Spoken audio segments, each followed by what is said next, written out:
नमस्कार and welcome to my YouTube channel English for all. This is Manish Rai. आज प्रस्तुत है वर्ग 12 से ए चाइल्ड इज़ बॉर्न। जी, वर्ग 12 से ए चाइल्ड इज़ बॉर्न के महत्वपूर्ण वस्तुनिष्ठ प्रकार के प्रश्न एवं उनके उत्तर। तो आइए आज की वीडियो की शुरुआत करते हैं क्वेश्चन नंबर 1 से। बच्चों, क्वेश्चन नंबर 1 कहता है a child is born is यानी ए चाइल्ड इज़ बॉर्न क्या है? स्पीच है, एसे है, ड्रामा है, नॉन ऑफ दीज है। तो बच्चों आपका सही जवाब होगा option B, a child is born is essay. यहाँ पे बच्चों एन होना चाहिए। A child is born is an essay, यह एक बच्चों निबंध है। A child is born is an essay. Question number 2 है a child is born has been written by. A child is born बच्चों किसके द्वारा लिखा गया है? परलेस बक के द्वारा, सीगा नोए के द्वारा, जर्मन ग्रीर के द्वारा, नॉन ऑफ दीज। तो बच्चों इसमें आपका सही जवाब होगा ऑप्शन सी, जर्मन ग्रीर। जी, a child is born has been written by Germaine Greer.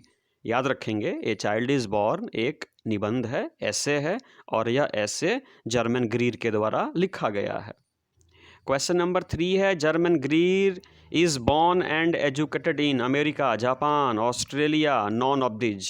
बच्चों यहाँ पे आपको बताना है कि जर्मन ग्रीर का जन्म कहाँ हुआ था और उनकी शिक्षा दीक्षा कहाँ हुई थी। ऑप्शन ए अमेरिका है, ऑप्शन बी जापान है, ऑप्शन सी ऑस्ट्रेलिया है, डी कोई नहीं। तो यहाँ पर भी बच्चों आपका सही जवाब होगा ऑप्शन सी, ऑस्ट्रेलिया। जी, Germaine Greer is born and educated in Australia, अर्थात जर्मन ग्रीर का जन्म भी ऑस्ट्रेलिया में हुआ था और इनकी शिक्षा दीक्षा भी ऑस्ट्रेलिया में हुई थी। Question number 4, German Greer is a खाली स्थान राइटर। बच्चों जर्मन ग्रीर किस प्रकार की है ना लेखिका थी? नेशनलिस्ट थी, फेमिनिस्ट थी, लोकल थी, नॉन ऑफ दीज थी। यहाँ पे आपका सही जवाब होगा बच्चों फेमिनिस्ट। ये नारीवादी लेखिका थी। German Greer is a feminist writer, अर्थात जर्मन ग्रीर एक नारीवादी लेखिका थी। क्वेश्चन नंबर 5 है a child is born is an extract. बच्चों जो चाइल्ड इज़ बॉर्न नामक जो ये निबंध है ना, यह एक एक्सट्रैक्ट है, यह एक अंश है, यह एक हिस्सा है जो लिया गया है। किस किताब से बताना है? The family eunuch, the change, sex and destiny, none of these. तो बच्चों यहाँ पर भी आपका सही जवाब होगा option C, a child is born is an extract from her book sex and destiny the politics of human fertility. लेकिन बच्चों आप याद रखेंगे कि द फीमल यूनक भी जर्मन ग्रीर की रचना है, द चेंज भी जर्मन ग्रीर की रचना है, लेकिन ए चाइल्ड इज़ बॉर्न नामक जो अंश है ना, उनकी पुस्तक sex and destiny the politics of human fertility नामक बुक से ली गई है, इसलिए ऑप्शन सी सही जवाब है। क्वेश्चन नंबर 6 है अकॉर्डिंग टू हर, अर्थात जर्मन ग्रीर के अनुसार। यहाँ पे कहा जा रहा है कि according to her, Germaine Greer के अनुसार cultural practices are design to suit खाली स्थान male interest, female interest, eunuch interest, none of this interest. कहने का मतलब है कि जर्मन ग्रीर के अनुसार समाज में जितनी ये प्रैक्टिसेज हैं ना, जितनी रस्म और रिवाजें हैं ना, ये सारे रस्म रिवाज इस प्रकार से बनाए गए हैं कि पुरुष के हितों को ध्यान में रख के बनाए गए हैं, महिलाओं के हितों को ध्यान में रख के बनाए गए हैं, यूनक के हितों को ध्यान में रख के बनाए गए हैं। तो यहाँ पे आपका सही जवाब होगा ऑप्शन ए, यानी मेल, पुरुषों को ध्यान में रख करके बनाए गए हैं।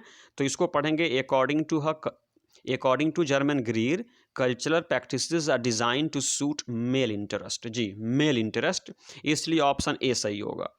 क्वेश्चन नंबर 7 कहता है कि the hospital staff was so uncooperative about breast feeding, medicine, treatment, none of this. कह रहा है कि जो अस्पताल के जो स्टाफ थे ना, जो कर्मचारी थे, वे बहुत ही अनकोऑपरेटिव थे, यानी बड़े ही वो असहयोगकारी थे। किस चीज़ को लेकर के? तो आपका ऑप्शन ए सही जाएगा, ब्रेस्ट फीडिंग, स्तनपान को लेकर के। जी, किसको लेकर के? स्तनपान को लेकर के। तो इसका सही जवाब होगा कि the hospital staff was so uncooperative about breast feeding. जी, स्तनपान, इसलिए ऑप्शन ए सही जवाब है। क्वेश्चन नंबर 8 कह रहा है ए खाली स्थान woman goes to her mother's house, यानी इसको बच्चों आप हाउस पढ़ेंगे। A woman goes to her mother's house during her pregnancy, यानी निम्न में से कहाँ की माताएं गर्भावस्था के दौरान अपने माँ के घर जाती हैं? Option A Sylheti woman, option B English woman, option C Nepalese woman, D none of these. तो बच्चों यहाँ पे सही जवाब होगा ए, सिलहटी। यानी सिलहट जो है ना, ये बांग्लादेश का एक क्षेत्र है। तो वहाँ की महिलाएं जो होती हैं गर्भावस्था के दौरान अपने माँ के घर जाती हैं। तो आप पढ़ेंगे कि a Sylheti woman goes to her mother's house during her pregnancy. Question 9 कहता है इन ट्रेडिशनल सोसाइटी, यानी पारंपरिक समाजों में, हमारे भारत का समाज भी, हमारे बिहार का समाज भी, हमारे गोपालगंज जिले का समाज भी बच्चों पारंपरिक है। तो in traditional society child birth is a family affair, an individual affair, no affair, none of these. तो यहाँ पे सही जवाब होगा बच्चों option A, family affair.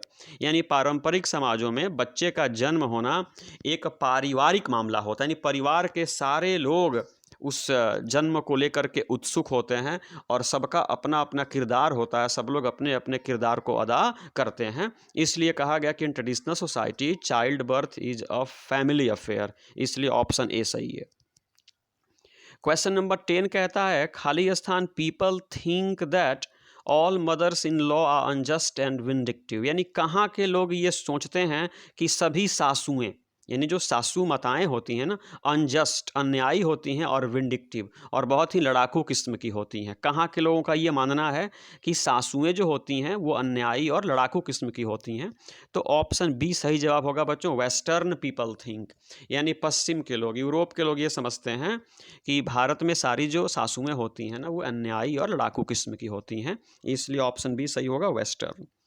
Number 11 है which women officials had stopped going to international conferences, यानी किस देश की महिला अधिकारी, पूछ रहा है बच्चों कि किस देश की महिला अधिकारियों ने अंतर्राष्ट्रीय सम्मेलनों में जाना बंद कर दिया। पूछ रहा है which women officials had stopped going to international conferences, यानी किस देश की, निम्न में से किस देश की महिला अधिकारियों ने अंतर्राष्ट्रीय सम्मेलनों में जाना छोड़ दिया था। तो Sudanese women officials, Burmese officials, Nepalese officials, D none of these. तो बच्चों यहाँ पे आपका सही जवाब होगा ऑप्शन ए, सुडानीज, यानी सूडान की महिला अधिकारियों ने अंतर्राष्ट्रीय सम्मेलनों में जाना बंद कर दिया था। इसका कारण जानने के लिए आप ये चाइल्ड इज़ बॉर्न की जो मेरी वीडियो है ना बच्चों, उसको आप ज़रूर पढ़ेंगे। तो यहाँ पे सही जवाब होगा कि Sudanese women officials had stopped going to international conferences. जी, सुडनीज वुमन यानी सूडान की महिलाएं जो होती हैं ना, उन्होंने अंतर्राष्ट्रीय सम्मेलनों में जाना क्या कर दिया है बच्चों, बंद कर दिया है। अगला क्वेश्चन है बच्चों इन सिलहट, यानी सिलहट में the naming ceremony is held when the boy is, यानी सिलहट में बच्चों नामकरण समारोह आयोजित किया जाता है जब बच्चा कितने दिन का हो जाता है। तो यहाँ पे आपका सही जवाब होगा 7 days ओल्ड। जी, कितने दिन का बच्चों, 7 days ओल्ड, यानी जब बच्चा 7 दिन का हो जाता है तब नेमिंग सेरेमनी यानी नामकरण समारोह आयोजित किया जाता है, इसलिए ऑप्शन सी सही जवाब होगा। नंबर 13 है garlands of turmeric and garlic are worn to ward of.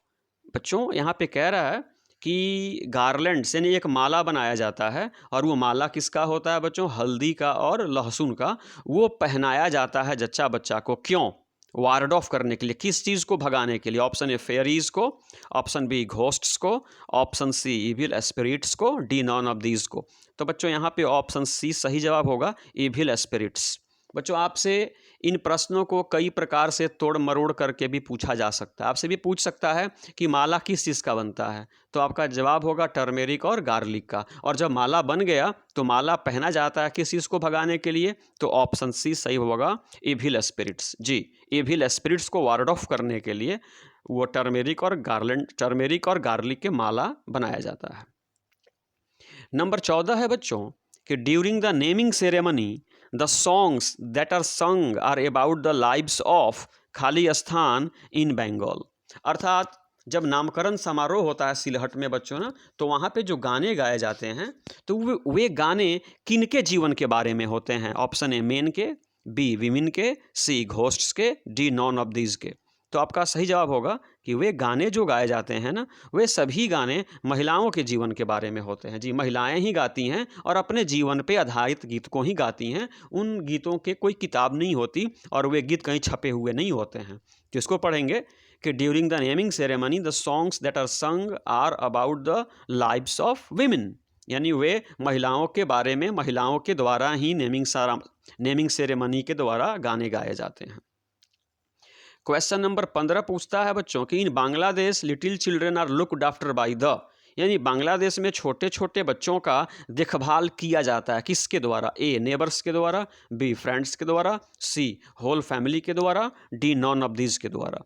तो आपका सही जवाब होगा ऑप्शन सी होल फैमिली, यानी बांग्लादेश में छोटे छोटे बच्चों की देखभाल संपूर्ण परिवार, पूरे परिवार के द्वारा की जाती है, न कि किसी एक व्यक्ति के द्वारा की जाती है। इसलिए सही जवाब होगा option C, in Bangladesh little children are looked after by the whole family. बच्चों क्वेश्चन नंबर 16 कहता है कि पीपल से लोग कहते हैं, पीपल से लोग कहते हैं दैट खाली स्थान children don't play with toys, यानी लोग कहते हैं कि निम्न में से कहाँ के बच्चे खिलौने से नहीं खेलते? यूरोपियन बच्चे, अफ्रीकन बच्चे, एशियन बच्चे, इनमें से कोई नहीं। यहाँ पर एक बार फिर से बच्चों आपका सही जवाब होगा ऑप्शन सी एशियन, यानी people say that Asian children don't play with toys, लोगों का कहना है कि एशिया महादेश के बच्चे खिलौने से नहीं खेलते हैं बल्कि वे प्राकृतिक वस्तुओं के साथ खेलते हैं। नंबर 17 है इन बांग्लादेश खाली स्थान इज ए फेयरी टेल, यानी बांग्लादेश में निम्न में से कौन एक फेयरी टेल है? बच्चों फेयरी टेल का मतलब काल्पनिक कथाएं, झूठी कथाएं, परी कथाएं जो घर की दादी माँ कहती हैं। तो इन बांग्लादेश सही जवाब होगा option B Rupkotha, in Bangladesh Rupkotha is a fairy tale, यानी बांग्लादेश में जो परिकथा कही जाती है वो है रूपठोका। अगला है कि इन बांग्लादेश रूपठोका इज ए, यानी बांग्लादेश में रूपठोका क्या है? पोएम है, स्टोरी है। यहाँ पे फेयरी टेबल हो गया बच्चों, आप इसको फेयरी टेल पढ़ेंगे। यानी बांग्लादेश में रूपठोका क्या है? तो आपका सही जवाब फिर से होगा ऑप्शन सी फेयरी टेल है। यह एक परी कथा है, यह एक काल्पनिक कथा है, यह एक दादी माँ की कथा है। रूपठोका इज टोल्ड बाय, बांग्लादेश में यह जो फेयरी टेल है, यह जो काल्पनिक कहानी है किसके द्वारा कही जाती है? एक बार फिर से ऑप्शन सी आंट के द्वारा, परिवार में जो एज्ड आंट होती हैं ना, जो चाचियाँ होती हैं, उनके द्वारा यह कथा कही जाती है। नंबर 20 है कि ए खाली स्थान woman has to observe various taboos rituals and customs, यानी किस प्रकार की महिला को नाना प्रकार के टैबूज, रिचुअल्स और कस्टम्स को ऑब्जर्व करना पड़ता है, मानना पड़ता है, अनुसरण करना पड़ता है। अगली वुमन को, विक्ड वुमन को, प्रेग्नेंट वुमन को, नॉन ऑफ दीज। तो एक बार फिर से आपका सही जवाब होगा सी ए प्रेग्नेंट वुमन, यानी एक गर्भवती स्त्री को कई प्रकार के निषेधों का, कई प्रकार के संस्कारों का और कई प्रकार के रीति रिवाजों का अनुपालन करना पड़ता है। क्यों? ताकि उसको कम से कम मानसिक बोझ का सामना करना पड़े और वह आसानी से बच्चे को जन्म दे, उसको किसी प्रकार की चिंता न हो। इसलिए ऑप्शन सी सही है कि a pregnant woman has to observe various taboos, rituals and customs. 21 है बच्चों कि इन्फेंट एंड खाली स्थान mortality is greater in traditional birth. बच्चों जब पारंपरिक तरीके से बच्चों का जन्म कराया जाता है, मतलब जब घर पे ही बच्चे का जन्म कराया जाता है, तो इन्फेंट एंड यहाँ पे हो जाएगा C, infant and mother mortality is greater, तब जच्चा और बच्चा की मौत की संभावना ज़्यादा होती है। जब बच्चे का जन्म घर पे कराया जाता है, पारंपरिक तरीके से कराया जाता है, तो जच्चा और बच्चा यानी माँ और बच्चे की मृत्यु का खतरा ज़्यादा होता है। इसलिए ऑप्शन सी सही है, infant and mother mortality is greater in traditional birth. Question number 22 कहता है बच्चों कि who visited an enormous modern hospital for Bantu patients in South Africa. South Africa में बंटू पेशेंट्स के लिए जो आधुनिक अस्पताल बना था ना, उसकी यात्रा किसने की? कौन वहाँ पे मरीजों से मिलने के लिए गया था? तो ऑप्शन बी सही होगा बच्चों, शीला किटजिंगर। जी, Sheila Kitzinger visited an enormous hospital for Bantu patients in South Africa. और अंतिम क्वेश्चन है बच्चों, visiting mother's house is one of the खाली स्थान ऑफ प्रेगनेंसी, यानी माँ के घर जाना गर्भावस्था के दौरान का एक रिवार्ड्स है, पनिशमेंट्स है, हैबिट्स है, नॉन ऑफ दिस है। तो बच्चों ऑप्शन ए सही होगा, रिवार्ड्स है, यानी यह पुरस्कार है। Visiting mother's house is one of the rewards of pregnancy. जी, visiting mother's house is one of the rewards of pregnancy. तो ये रहे बच्चों ए चाइल्ड इज़ बॉर्न के 23 अति महत्वपूर्ण वस्तुनिष्ठ प्रकार के प्रश्न और उनके उत्तर। लेकिन इस वीडियो को समाप्त करने से पहले मैं आपसे गुजारिश करता हूं कि आप अपनी तैयारी को इन्हीं प्रश्नों तक लिमिटेड न रखें। आप इस चैप्टर को ए चाइल्ड इज़ बॉर्न को, इसकी वीडियो हम अपलोड कर चुके हैं, उसको आप बार बार पढ़ें, बार बार सुनें, ताकि इन 23 के अतिरिक्त भी कोई प्रश्न पूछें तो आप उनके जवाब सही से दे सकें और परीक्षा में शानदार कर सकें। इसी उम्मीद के साथ जय हिंद।